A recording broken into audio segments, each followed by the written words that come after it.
Magandang araw po muli at muli po welcome dito sa Huntahan ng Bayan TV. Atin pong pag-usapan itong naging desisyon ng Committee on Appropriations sa ginawa nilang pagtapya sa budget ng Office of the Vice President. At binawasan po nila ng napakalaki at halos 30% na lamang ang natira na kumbaga ay magiging tama lang para pasweldohin yung kanyang mga tao doon sa mga opisina. At hindi na po niya magagawa yung dati nilang ginagawa na pagtulong sa mga taong nangangailangan dahil kapos na yung budget. So ito po ay parang sinasadya nilang pilayin yung Office of the Vice President. Panoodin po natin sandali itong sinasabi ni Estela Kimbo na naging desisyon nila. Bago po tayo tumuloy, paki-like and subscribe na lamang po muli. So, ito po ang naging pahayag ni Ms. Estela Kimbo. The Committee on Appropriations decided to recommend a reduced budget for the Office of the Vice President. So ipapaliwanag ko lang po na ang decision na ito ay isang committee decision. Ang Committee on So yan daw po ay committee decision at napagkasunduan ng lahat ng membro na may kabuuang bilang na 139. Appropriations has 139 members. Tuluyan ng tinapyasan ng House Committee on Appropriations ang panukalang budget ng Office of the Vice President para sa taong 2025. Mula sa orihinal na proposed budget na 2.037 billion pesos, binawasan ito ng mahigit 1.2 billion pesos. Kaya ang naiwan sa So yan po, yung proposed na budget ng Office of the Vice President ay 2 billion 037 million. Ngayon, ang ginawa po ng House of Appropriation ay binawasan nila ito ng mahigit 1 billion at 293 million 1.59. So, kaya po ang natira ay 733 million na lang, 198,000. So, ituloy po natin to. Alang pondo ng OVP ay 733 million pesos na lamang. Nilinaw naman ni House Committee on Appropriations Senior Vice Chairperson Marikina City Representative Stella Kimbo na ang budget cut ay hindi pa pinal. Daraan pa sa debate sa plenaryo sa Kamara, sa Senado at Bicameral Conference Committee ang kanilang rekomendasyon. The Committee on Appropriations. So, ayan po. Yan pong budget na yan ay hindi pa pinal. Yan po ay daraan pang muli sa plenaryo at pag-uusapan po sa bicameral. Kung baga, yan pong kanila ay recommendation lang na ganun lang ang magiging budget ng Office of the Vice President.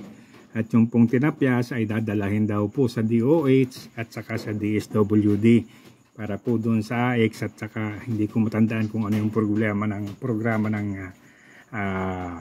DOH.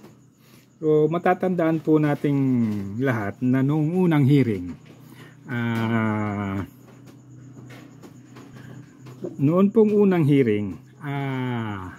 naumatin po si BP Sara at nakasagutan niya halos lahat ng kongresista hanggang sa nahuli niya ang mga ito doon sa script ng stick to the plan na yan po naman ay parang tinatanggihan ni Estela Kimbo at parang hindi raw niya matandaan kung kanyang sinabi pero huling-huli po hanggang sa na-corner silang lahat ni BP Sara at nahuli sila at napagsabihan isa-isa. So nagkabuhol-buhol kasi yung script. And then nung second hearing naman po ay hindi na umattend si BP Sara. Ang ginawa niya po ay sumulat na lang at sinabing ipinapaubaya niya na sa House ang pagdesisyon doon sa kanilang budget. At matatandaan po natin na doon sa hearing, ang lagi namang pinupunterya ng mga congressman, ng mga nag-i-interpolate kay BP Sara ay yung tungkol doon sa kanyang expenses sa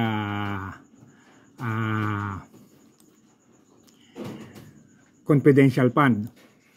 So yan po yung lagi nilang ibinabato kay BP Sara.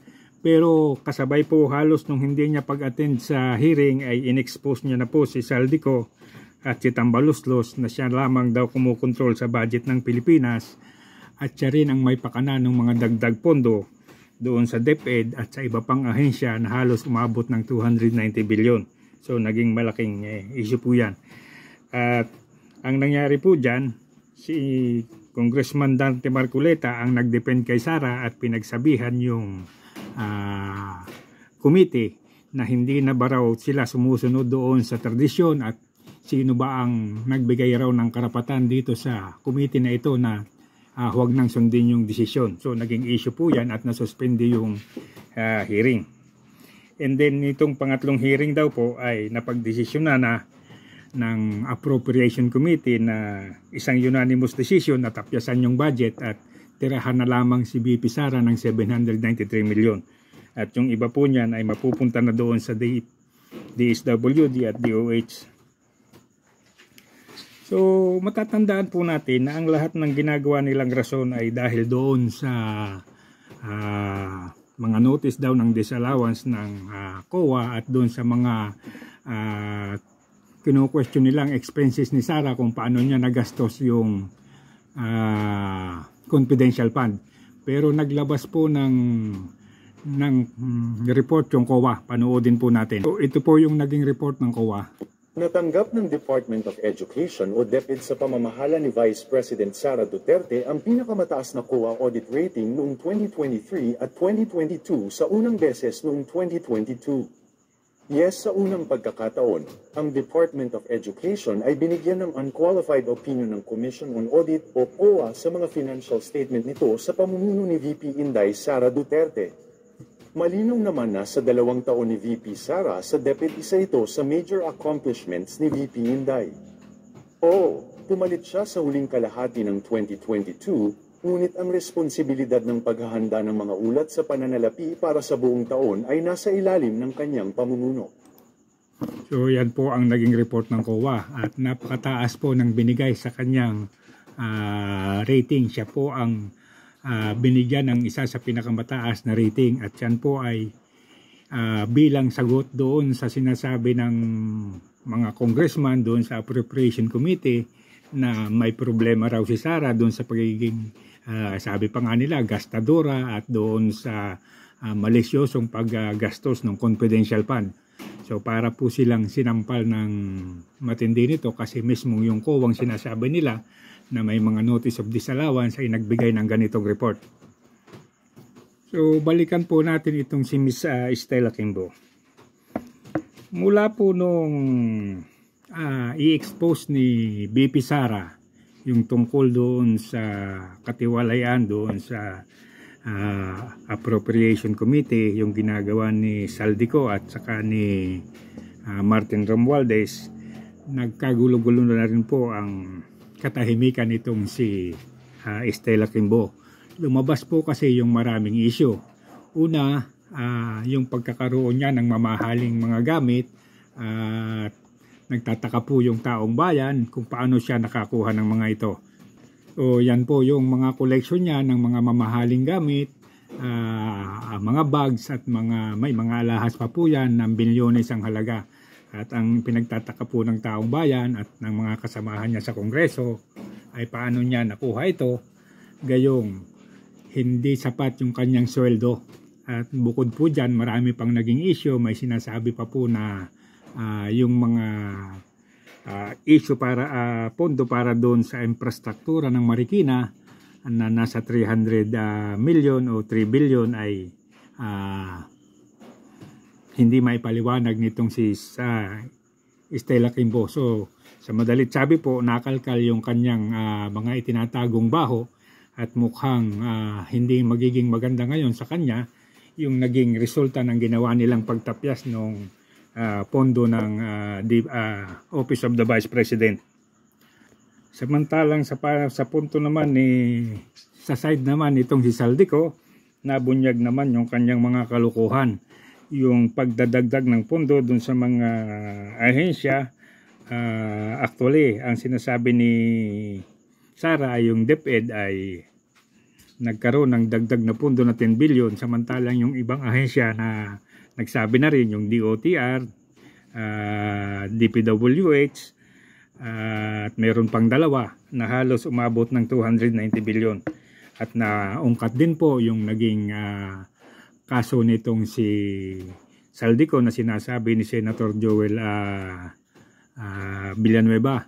At naungkat din yung kanyang 50 million deal na laptop sa DepEd, pati na po yung mga kontratang nakukuha ng SunWest sa Tacloban. So sa madalit sabi, naglabasan ngayon yung mga tinatago nilang mga baho. So at sa panig naman po ni Romualdez, so ito po yung listahan ng mga ahensyang nadagdagan ng pondo na umabot po sa 270 bilyon piso. At ito po ang sinasabi dahil itong dalawa lang naman ito ang may control sa pondo, so sila po ang magkakutsaba para magawa ito. At ito pong mga ganitong bagay ay napakadali nilang i-liquidate dahil wala naman po silang audit at certification lang. So nakalkal pong lahat ngayon ang mga itinatagong baho dyan sa